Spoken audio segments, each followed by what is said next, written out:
Hi guys, here's another video. This time this one's about the training phases because some people have been asking questions about that and how it works. So I'm going to give you a walkthrough of it, okay? So we'll start with the basic one, the foundation stage. This is primarily aimed at people who are only running for 30 minutes or less. So what we do with this stage is we have to build you up so that you're able to run 65 minutes easy for your normal runs and 90 minutes easy for your long run. The reason for this is to get the musculoskeletal system in a position so that it can cope with the work that's going to follow. Now, it might be that you're not injured, it might be that you're a beginner runner or you've had a long layoff from running, so we bring you in on the foundation phase. Also, with the foundation phase as well, you can't jump it, you can't skip it. It's boring, yes, but it's really, really important. It's something that I'm going to be doing myself.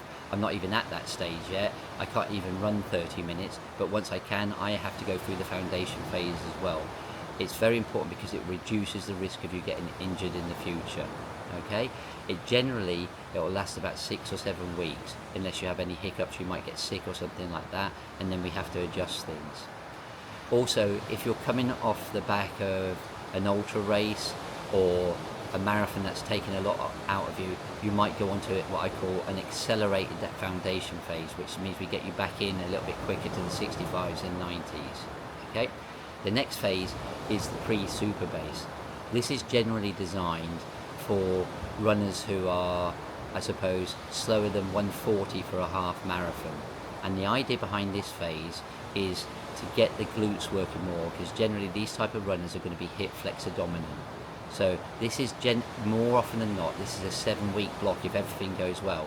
This is basically easy runs, the stride session, and the hill blasts.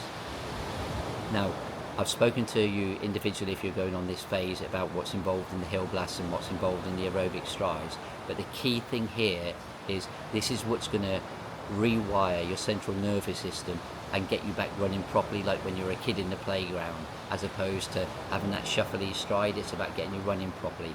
Again, this is an important phase. It improves your running economy. It's an easy phase. It's enjoyable. Most people seem to enjoy it. They like the hill blasts and things like that. However, when you're on this phase, sometimes people struggle with the hill blast because they might have niggles and things like that. If that's the case, then there are other things that we do to try to improve the running mechanics. There might be strides or it might be drills. So you go from the foundation phase into the pre-superbase phase, or you might start straight in on the pre-superbase. Now, people who start on the pre-superbase are generally already at the level where they're running 65 minutes easy for their easy runs in the week and 90 minutes easy for their long run. Okay, now the next phase is the superbase. Okay, the superbase is the best kept secret in the running world, and a lot of you have experienced this and the benefits of it.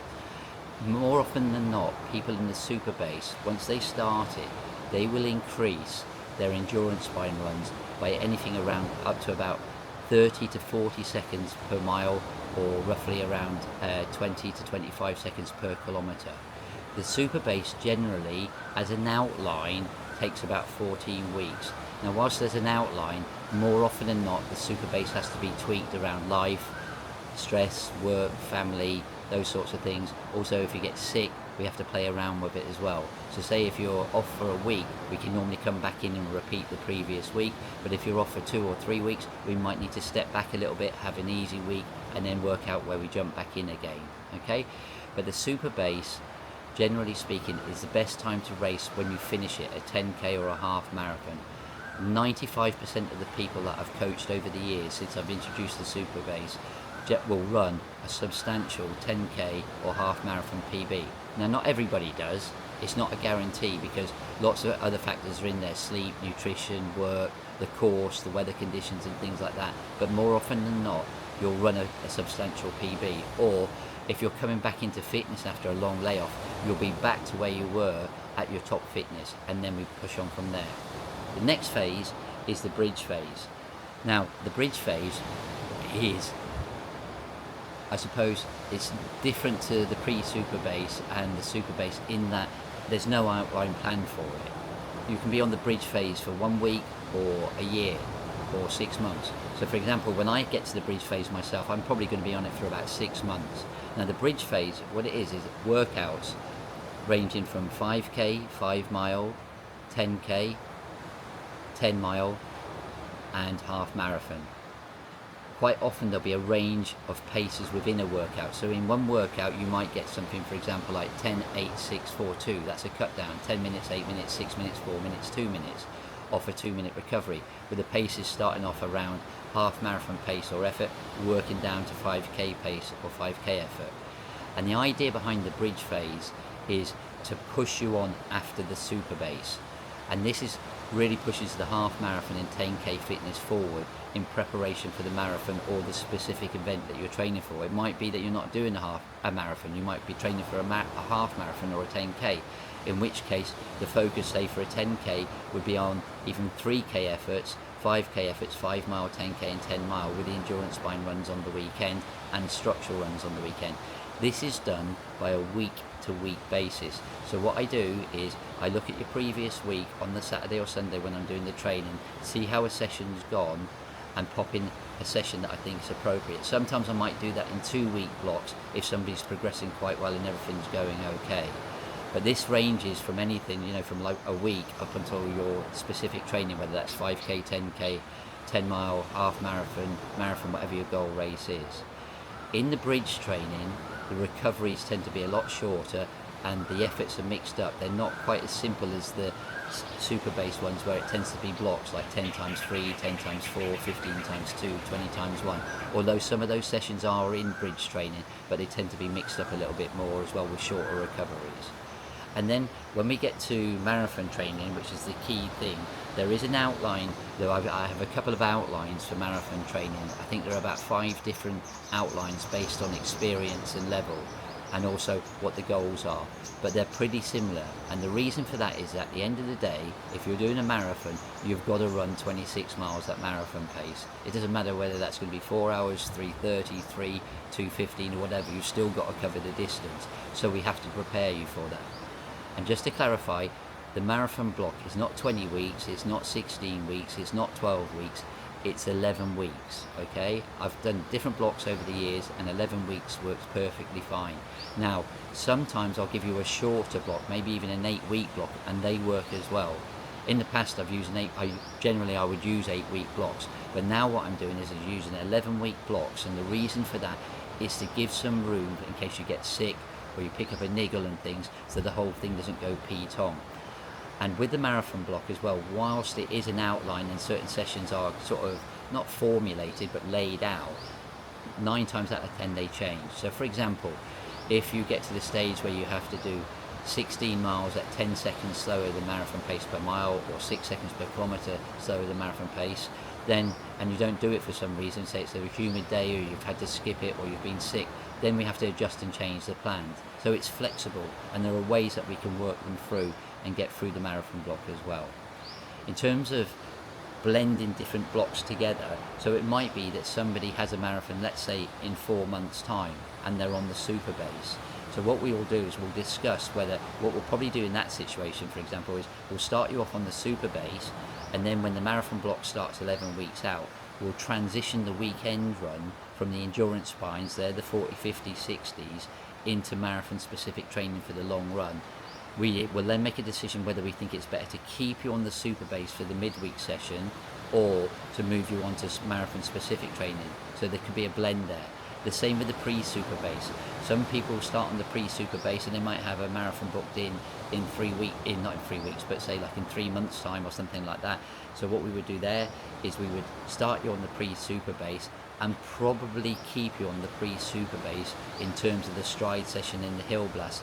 But the 90-minute easy run, we would progress out in a structural way but without marathon pace in it, so that structurally you're okay to cope with the marathon that you're booked in for. Because the pre-super base phase is really important about your long-term development. So it might be that you've booked in a marathon and you think, I really want to do this marathon, but you know you're not going to run a supersonic PB, but you still want to do it. And that's where we blend that in, okay? So I just wanted to outline those things. Now, a couple of things about specific sessions, okay? On your training program, it will say 65 minutes easy. That does not mean that you have to run 65 minutes on the button. That's the maximum. It's best that you don't go over that 65 minutes. Now, if you have only got time to run 45 minutes, that's fine. Just run 45 minutes. You don't need to tell me that you've run 45 minutes. I'll see it on your final surge. It doesn't matter. It's up to you what you want to run in that time. There is a benefit if you can run 60 to 65 minutes on those easy runs and recover in time for your workouts adequately. There is a little bit of a benefit because you're recovering and you're getting a little bit more of a training stimulus. But a 45-minute easy run is the same as a 55-minute easy run. Now, a question that a lot of people ask is, what is easy? Okay, is it zone 2, bottom of zone 2, top of zone 1, heart rate and things like that? I get loads of people telling me, is this the heart rate that I should run for an easy run or a session? Just to make this clear, because a lot of people don't understand this, if you send me a heart rate level, it's meaningless, completely meaningless. Okay, I need to know, if you're going to work off heart rate, I need to know what your maximum heart rate is. And 99% of you don't know how to test your maximum heart rate. There's specific ways to do it, okay?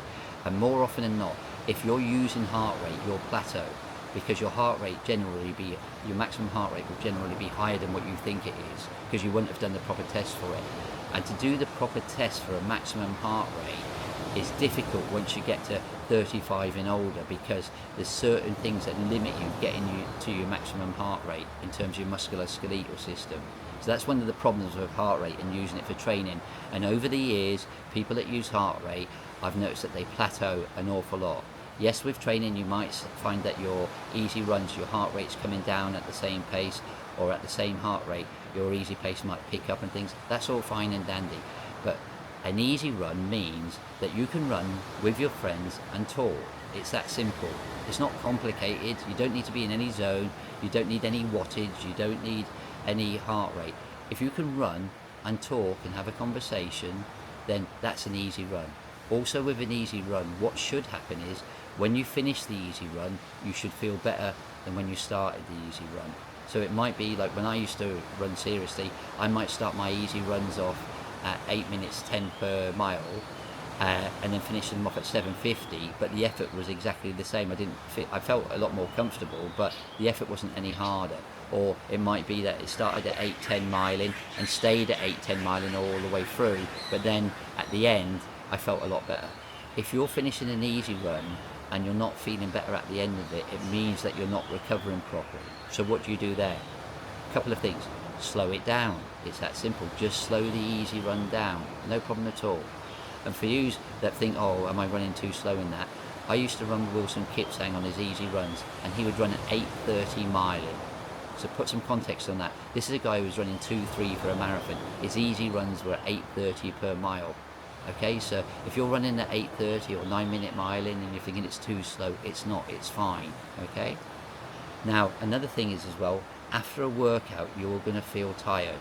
So your heart rate will probably go up. I've had this from a few people saying that my heart rate's not going down on my easy runs. This is really simple. If you do a really hard workout the day before, the next day, you haven't recovered fully, and that's part of that process of the easy run. It's not about getting your heart rate down on easy runs, it's about recovering in time for your next workout. Okay, endurance spine runs, just want to go through these as well. These are the 40, 50, 60s. Fantastic sessions. Okay, now generally speaking with these, what should happen is as you go through each cycle, not each run, so if you start off an endurance spine cycle with the 40 minutes and you're running 4 minutes per kilometre, say, or say 7 minutes per mile, the next week when you go to the 50, you should be able to hold that pace and feel the same. And then the next week you should be able to go to the 60 and hold that pace and feel the same. Another way to outline this is that you should be able to hold the 40, 50, 60-minute endurance spine runs. If you're a 90-minute half marathon runner and slower, you should be able to hold it for 90 minutes. If you're running 85 minutes, 80 minutes or quicker, you should be able to hold it for about 85 minutes, roughly in and around there. Generally speaking, your starting point for the endurance spine runs is 6 seconds per kilometre slower than your half marathon pace, or 10 seconds per mile slower than your half marathon pace. If and only if you're 90 minutes or faster for the half marathon. If you're 90 minutes or slower, or 91 minutes and slower for the half marathon, generally it will be around your half marathon effort. Now, as you go through each cycle, 40, 50, 60, let's say at 7-minute miling, and you come back round to repeat it, you should be able to go 5 seconds per mile quicker, or 3 seconds per kilometre quicker, roughly speaking, okay, at the same effort. And what happens is, as you go round and round and round every cycle, so every 4th week when you come back round to the 40 minutes, you'll be a little bit quicker. And this is a key indicator that your fitness is improving. You're not working any harder, but you're getting quicker. And the reason that happens is because of the midweek workouts, where we push a little bit more. And over a 3-week period, that kicks in and enables you to go a little bit quicker on the 40, 50, 60s. Now, obviously a 60-minute endurance spine run is going to be a little bit tougher than a 40-minute endurance spine run, because after 40 minutes you should be able to feel that you could carry on for 50 minutes. After 50 minutes you should be able to feel that you could carry on for 40 minutes.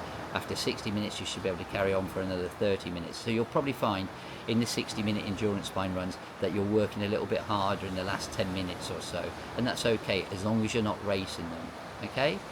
Now, some people with these, they say that they haven't improved in them.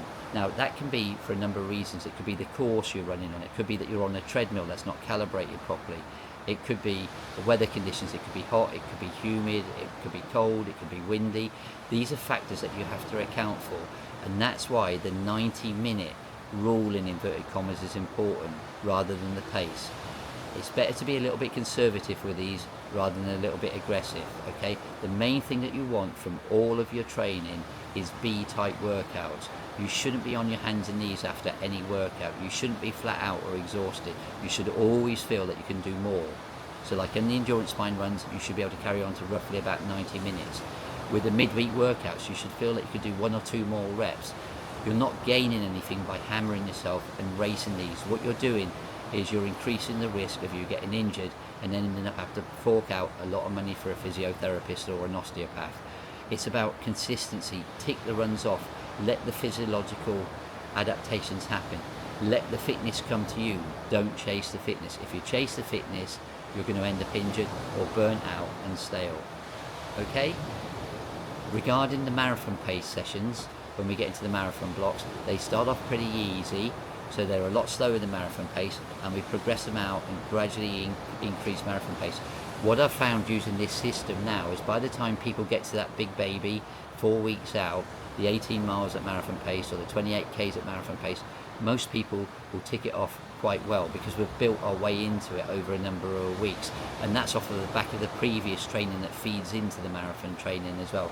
So when you see the marathon training and you know you've got 18 miles at marathon pace or 28 kilometers at marathon pace, you're not going to go straight away and do that. We're going to build in a progressive, structured way. Your training's engineered to get you to that point that you can do that run and do it. Yes, you're going to be working in that run, and then a lot of people ask the question, but how do I then do the next 8 miles?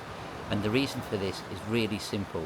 You've got all the training behind the marathon specific training and the marathon training, and you tick off that 18 miler. There's that cumulative fatigue, okay?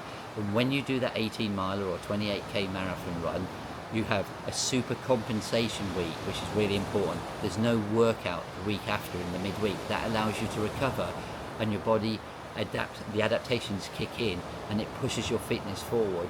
And generally speaking, when you come to do the 16 mile or the 26k at marathon pace afterwards, it will feel a lot more comfortable than the 16 mile or 26k one that you did 2 weeks prior to this one, or a week prior to the 18 miles or 28k at marathon pace. Okay, I just wanted to outline some of the key questions that I'm getting about the training, okay? So remember, running by feel is a lot better than wattage, heart rate, zone training and things like that, because there are other factors that they don't count, that they don't take into account. Heart rate doesn't take into account how your musculoskeletal, like maybe your gastrocs a little bit tight. Your heart rate's not taking that into consideration. So there's a number of things that come into play here with it, and that's why running by feel is better. Now, a lot of you might turn around to me and say, oh, but I read this science paper about HRV or VO2 max and things like that. It's all jiggery pokery, okay?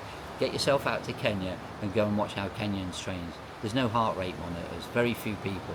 They're running by feel. And there's a reason. Most elite runners run by feel. They're in tune with their body, and that's what you need to do. Stop reading all the guff on Instagram and Facebook about zones and Norwegian doubles and all of this sort of stuff. This system that you're on, it works, and the evidence is there over the years, okay? If you've got questions as well off the back of these videos, it's really important you ask me as well. The reason why I'm doing these videos is trying to make everything really clear for you, so everybody understands, exactly what they're doing, okay? Don't feel like you're bothering me by asking me questions. It's important, okay? But if I've covered it in this video and you ask me the question, I'm going to send you the link to the video, okay? Because it's here. It's been written about on Final Surge. It's been covered in lots of areas, but here is where everything is the one source of truth in this video about pacing, okay? Good stuff. Thank you for watching.